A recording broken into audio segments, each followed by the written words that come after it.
বন্ধুরা নমস্কার। বিষয় প্রকৃত শত্রু মিত্র কারা।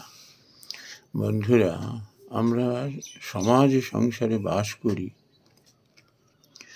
কিন্তু বহু ক্ষেত্রে আমরা চোখ থাকতেও দেখতে পাই না বা দেখতে ইচ্ছা করি না। কান থাকতেও আমরা শুনি না বা শুনতে ইচ্ছা করি না।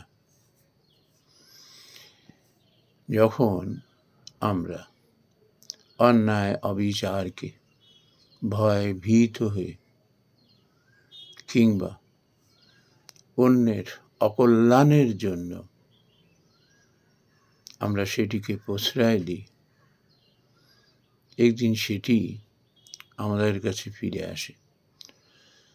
আর যে মানুষ নির্ভীক কারা হতে পারে? যারা প্রকৃত সৎ, তারা অন্যায় অবিচার দেখে শুনে চুপ করে বসে থাকেন না। নিজেকে বীর এটি প্রতিষ্ঠা করতে নয়, সেই মানুষটি এবং সমাজের কল্যাণের জন্য তিনি কিন্তু এগিয়ে আসেন। অনেক উদাহরণ এরকম রয়েছে। সংসার থেকে শুরু করি, দেখবেন কিছু ছেলে মেয়ে শৈশব থেকেই অসদাচারী আচরণ অন্যের দেখে বা সমাজের বুকে দেখে তার অবচেতন মনে সেটি ঢুকতে থাকে। তারপর একটু একটু করে যখন সে স্বাবলম্বী হতে শেখে, তখন সেইগুলো তার মধ্যে দিয়ে প্রকাশিত হতে থাকে। নিজেকে যেমন অধোগামী করে তোলে, তেমনি সমাজকে সে নষ্ট করতে শেখে। রবীন্দ্রনাথ ঠাকুরের সেই বিখ্যাত উক্তি, অন্যায় যে করে অন্যায় যে সহে, তব ঘৃণা তারে যেন তৃণ সমুদাহে। বন্ধুরা, আমরা যারা সংসারের প্রকৃত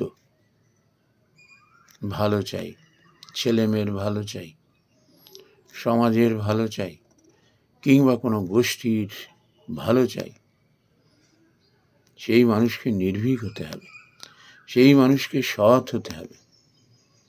তাহলে সেই মানুষই পারবে অন্যকে সমাজের মূল স্রোতে ফিরিয়ে আনতে, যারা সমাজ অর্থাৎ কিনা দেশ ও দশের অকল্যাণ করে। আমরা বেশিরভাগ মানুষ, বিশেষ করে বর্তমান সমাজ, সেই সংসার থেকে সমাজ কিংবা কোনো একটি গোষ্ঠী দল, এক শ্রেণীর মানুষ আছি আমরা এত ভীত, কাপুরুষ, মেরুদণ্ডহীন, চোখের সামনে ঘটতে থাকা অন্যায় অবিচারের প্রতিবাদ করতে পারি না। কেন? নিজেকে বাঁচাতে, অন্যকে ঘাটাতে চাই না। একবারও ভেবে দেখি না, যাই না, চেষ্টা করি না কেন এটা করছে সে। নাহলে দুটো চর, দুটো ধাক্কা, দুটো ঘুষি খেলামই না, দেখি না চেষ্টা করে সে ফিরে আসে কিনা। কেন সে অন্যায় অবিচার করছে? আসলে সে বুঝতে পারছে না বলে এটি করছে। এটি যদি আমার ঘরের আমার ছেলে এটি করত, ঠিক তাকে এরকম এই আত্মৌপম্যেন ভাব তাকে পেয়ে বসে। তখন সে মান, তার সম্ভ্রম, তার সামাজিক প্রতিষ্ঠা এইসব ভুলে গিয়ে সে চেষ্টা করে অসৎ পথে যে চলছে তাকে ফিরিয়ে আনার, সমাজের মূল স্রোতে ফিরিয়ে আনার। এবং তার পন্থাটিও অনুপম। সে কখনো কিন্তু সমাজে তাকে হেয় করবার জন্য যায় না, সে একটা পজিটিভ থট নিয়ে যায়, উদ্দেশ্য নিয়ে যায়, তাকে এমনভাবে বলে যেন তার পিতা মাতা কিংবা অন্তর দিয়ে ভালোবাসে এমন মানুষই যেন তাকে এইসব বলছে। হয়তো সেই মুহূর্তে সে বুঝতে পারে না, ঠিকই পরে গিয়ে বুঝতে পারে। যখন সে বুঝতে পারে এ তো আমার ক্ষতি করবে এই জিনিসটা, উনি তো ঠিকই বলেছেন, তখন সে তার গায়ে হাত দেবে না, তাকে অপমান করবে না। আমি এটা বহু ক্ষেত্রে দেখেছি, আমি কর্মক্ষেত্রে দেখেছি, সমাজে মিশতে গিয়ে দেখেছি। তুমি যদি নিঃস্বার্থভাবে অন্যের আত্মমর্যাদার দিকে খেয়াল রেখে তাকে শোধরানোর চেষ্টা করো উইদাউট এনি রিটার্ন, সেই মানুষ ফিরবে, সে তোমার গায়েও হাত দেবে না, সে তোমাকে অপমানও করবে না। এটি চিরসত্য। আমরা যখনই বীরত্ব দেখাতে যাই, আস্ফলন দেখাতে যাই, ভেতরে কোনো একটা সুপ্ত স্বার্থ লুকিয়ে থাকে অন্যকে হেয় করবার জন্য, তখন সেটা কামিয়াব হয় না। সমাজে দেখবেন সেই সব মানুষ মহাশত্রু, যারা নিজের কারুর সঙ্গে হয়তো তার শত্রুতা হয়েছে এবং সেই মানুষটি হয়তো যার সঙ্গে শত্রুতা হয়েছে একটা বিপদে পড়েছে, কেউ হয়তো তার সঙ্গে অন্যায় অবিচার করছে, সে তখন মজা পায়। এবার দেখো, ঠেলা সামলাও। আর এক শ্রেণীর মানুষ আছে, কি দরকার আছে চটানো, আমার সঙ্গে শত্রুতা হয়ে যাবে, আমার কি হচ্ছে, চলছে চলুক না। এরা সংসার, সমাজ এবং দেশের মহাশত্রু। এরা নিজের ছাড়া কিচ্ছু বোঝে না। এইসব স্বার্থপর মানুষ কখনো সংসার, সমাজ, দেশের কল্যাণ করতে পারে না। আর এক শ্রেণীর মানুষ আছে, বাইরের ছেলেটিকে তারা কিন্তু নিজের ছেলের মতো মনে করে, ওই জন্য অন্যায় অবিচারের জন্য সেটাকে বুঝিয়ে সুঝিয়ে মূল স্রোতে ফিরে আনার চেষ্টা করে। শুধু কথা দিয়ে নয়, কাজের মাধ্যমে সব দিক দিয়ে সহযোগিতা করে, তার চক্ষু খুলে দেওয়ার চেষ্টা করে, জ্ঞানে চক্ষু। তুমি এটা করছো, ঠিক করছো না। যেমন রত্নাকর দস্যুকে নারদ ফিরে এনেছিলেন, তাকে বোঝাতে পেরেছিলেন যে এই যে মানুষকে লুটতরাজ করছে, এর পরিণাম ভালো হবে না। ঠিক বোঝানোর চেষ্টা করেছিলেন বলে সে বুঝেছিল এবং সে বাল্মীকি মুনি হয়েছিলেন।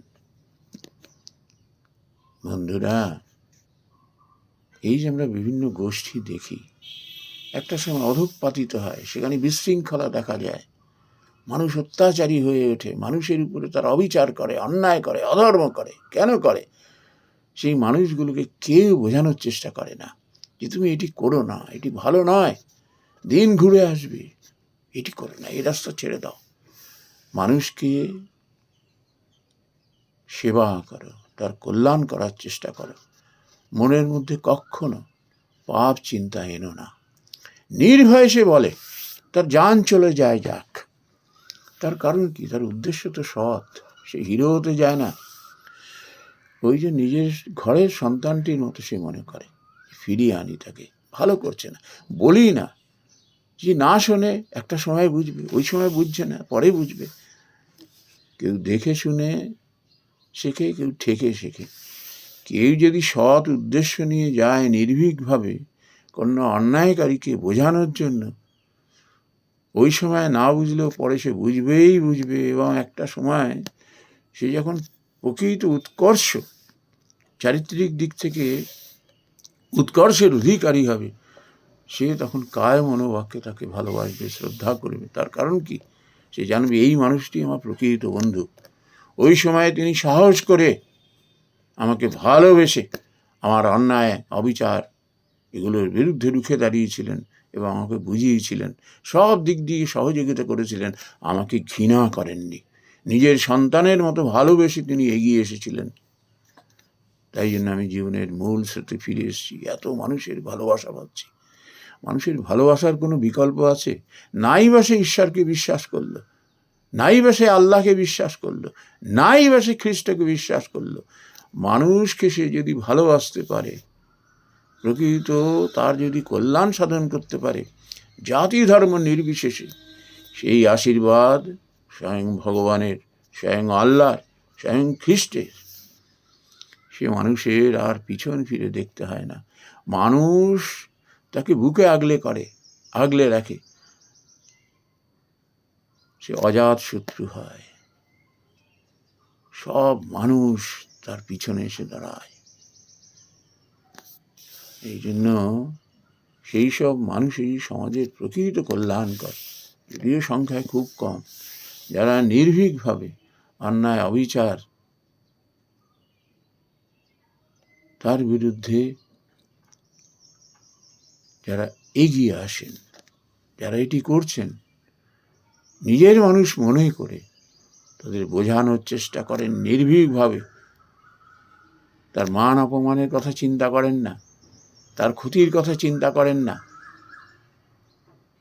তিনি ক্ষতির কথা চিন্তা করেন সেই মানুষটির, সেই সংসারের, সেই সমাজ, সেই দেশের। ওই জন্য তিনি সাহসের সঙ্গে এগিয়ে আসেন এবং কামিয়াব হন। তার কারণ কি? তিনি বোঝাতে পারেন যে অন্যায় অবিচার করে কখনো স্থায়ী হওয়া যায় না। মানুষ মুখে বলে না, ভয়ে মুখে মুখ লাগান না, কিন্তু মনে মনে বিদ্বেষ, ঘৃণা। একটা সময় যখন তার অধঃপতন হবে, তার পরাজয় হবে, মানুষ তখন মুখ খুলবে। এক সময় যখন মুখ খোলেনি, তখন মানুষের অভিশাপ নীরবে এসে তার উপর পড়েছে। আর যখন তার পতন হয়েছে, তখন একেবারে হলাহল উগড়ে দিচ্ছে। সেই মানুষও বোঝে, মানুষ তো, এই জন্য তো মানুষকে শ্রেষ্ঠ প্রাণী বলা হয়েছে। কিন্তু যখন বোঝে, দেরি করে ফেলে। কিন্তু সেই মুহূর্তে থেকেও যখন সে শূন্য থেকে শুরু করে, স্টার্ট করে যে না, এবার আমি ভালো হব, আমি তো প্রকৃত শিক্ষা পাইনি, কেউ তো আমাকে শুধরানোর চেষ্টা করেনি, এই জন্য আমি বিপদগামী হয়ে গেছি। এবার আমি বুঝেছি, আমার আত্মজিজ্ঞাসা আমাকে বুঝিয়ে দিয়েছে, আমার মতো আত্মজিজ্ঞাসা জেগে উঠেছে। কিন্তু বড় দেরি হয়ে যায়। ওই জন্য সমাজে অভিভাবক দরকার, সংসারে অভিভাবক দরকার, যারা বিপদ